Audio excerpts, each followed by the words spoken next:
Alright, kia ora everyone. Hey, I'm Stephen Riddell. I'm a kind of folk musician and filmmaker I'm originally from Christchurch in the South Island of New Zealand. Right now I'm based in Wellington, which is Te Whanganui-a-Tara, on Te Ike Maui, which is the North Island of New Zealand, Aotearoa. I've been doing a bit of research and interviews and stuff like that for a new documentary I'm making called Mandate Madness. That's the current working title. If you have better pictures, let me know in the comments. So Mandate Madness is kind of a documentary about the situation around the anti-mandate protest, which just happened at Parliament. I'm not really interested in debating the science or that kind of stuff. I just want to kind of talk about the humans who were involved, and I'm interviewing a lot of them, and also trying to interview the government about how the whole thing went down and how it ended up with people, and being horrifying violence in the streets. Which I met some very peaceful people on the 17th of February when I made my documentary, A Day at the Protest, as part of my web series Fresh Culture, and I still don't quite understand how those people I met and the situation I saw unfold at Parliament. When the riot broke out, it's been more accurate, when the police moved in to contain the protest. So I'm just trying to figure that out. So I'm making the new feature documentary, Mandate Madness, and I'm trying to do some interviews and like a critical examination of the whole thing. So what I've been thinking about a lot is there's kind of an interesting song that I heard last year when Jake Blunt, the queer roots musician in America, he released a new album called Spider Tales, which was it's songs of kind of Asante or Ashanti or something like that, the spider trickster god of various African peoples. And so it's kind of a song it's kind of a whole album about protest and liberation and things like this. And I'm a queer musician myself, so while I may not have the same history of oppression that African Americans have, something about the queerness of it all and my own Scots heritage it resonated with me. So the song is called Move Daniel, and it's a shout song. So a shout song is a really cool kind of thing that they used to do in slave camps in America. So this was kind of it's a circle song. So the idea is that a leader would get together and they'd kind of testify the story of Daniel in this kind of joyous free music association kind of thing. It's a really interesting kind of thing. I'm not that kind of musician. My take on the song is a little different, but I'm working it up for an album that me and Megan Ward, who's another local musician, are making called Rights of Man, where we do a bunch of my songs and folk songs and just kind of songs about human rights and things like that. So the song's called Move Daniel Move. Daniel, I'm probably going to call it Daniel on the album, so I'm going to change it a bit. And so, for those of us who don't know, Daniel is one of the major prophets of especially the Baptist Christian faith, Judaism, Islam. People of the book generally acknowledge Daniel as one of the prophets of the faith. And Daniel means, the name Daniel means kind of answerable only to God, or judged only by God, things like this. And the story is of how Daniel was a worshipper of Al, which is the highest form of God.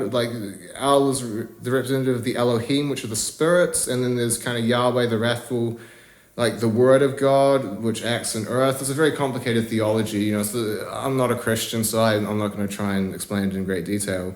But it's a really interesting story about how testifying the truth of your experience in kind of a Gnostic, which is something I am very interested in, Gnosis, in a Gnostic sense of, testifying from your own belief in your faith in God, very Puritan kind of thing, which my background is Scots, so it's very Puritan. So it's a really interesting kind of thing. For me in particular, it kind of relates to the Scots Covenant movement, which for those of us who aren't aware, a bit of a history. I think it's quite relevant, especially with what's going on in New Zealand right now with the Crown, which is still the same Crown I'm about to talk about. So the Crown of the United Kingdom, the crown currently worn by Queen Elizabeth II, is a crown which was first founded, I want to say off the top of my head, in 1606, but somewhere around that time when Queen Elizabeth I, Gloriana of the Great Elizabethan era of Shakespeare and all that kind of stuff, died. And so there's a very weird kind of inheritance rule, which meant that King James VI, the Stuart King of Scotland, ended up becoming the King of England. And so they merged the crowns and they became the United Kingdom. And so this led to a very interesting debate of theology amongst the Kirks, which were the churches of Scotland, because the Scottish churches were Calvinist, they were Protestant churches, and they didn't accept the right of James to appoint bishops over them. But the Anglican Church, the church in England, founded by King Henry VIII, was the head of state, was also the head of church, and so he did have the right to appoint bishops and kind of dictate the Lord's spiritual. There was kind of a thing, if you're familiar with Western history, of the Lord's spiritual, the Lord's temporal, the merchants, and the serfs, and there was kind of a caste system, if you're aware of those kind of distinctions.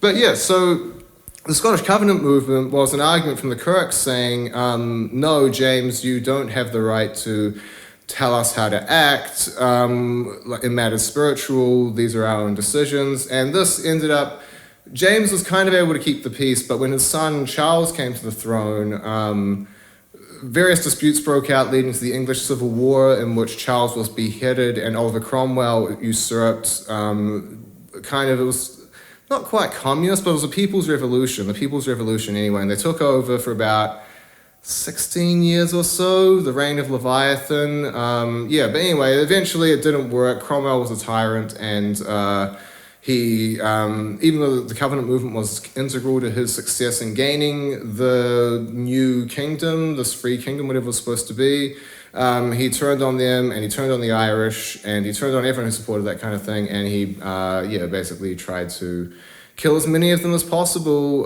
Eventually, Charles II, Charles' son, who had been hiding in France, came and the monarchy was restored, leading to the kind of modern Westminster system, which we understand as our system of government in all Commonwealth countries, with the Queen as the head of state, largely a ceremonial figure, with a parliament elected by the people, which largely controls things. And this was kind of sorted out over about 100 years after Charles II came back, and there was a slow formalizing of rules. And anyway, so for me that's very relatable to this because, I'm not Christian, but I have a very large Puritan heritage, and I kind of believe in that Baptist idea of, testifying.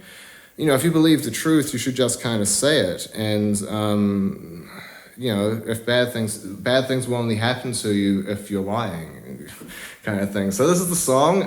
I'm not kind of an African-American roots musician. I'm a Scots roots musician, Kiwi roots musician. So this is my own take on it. It's probably quite different to a shout song. I think of it more as a Baptist testimonial or something like that.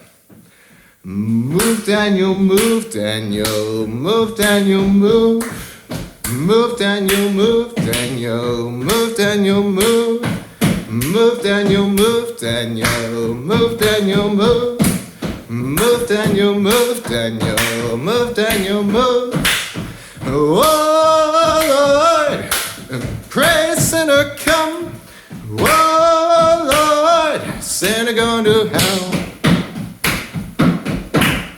Move, Daniel, move, Daniel, move, Daniel, move.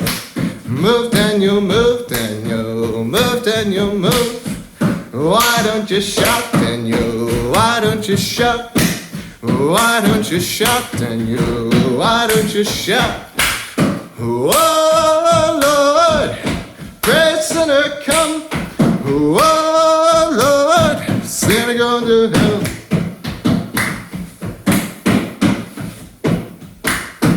Move, Daniel, move, Daniel, move, Daniel, move.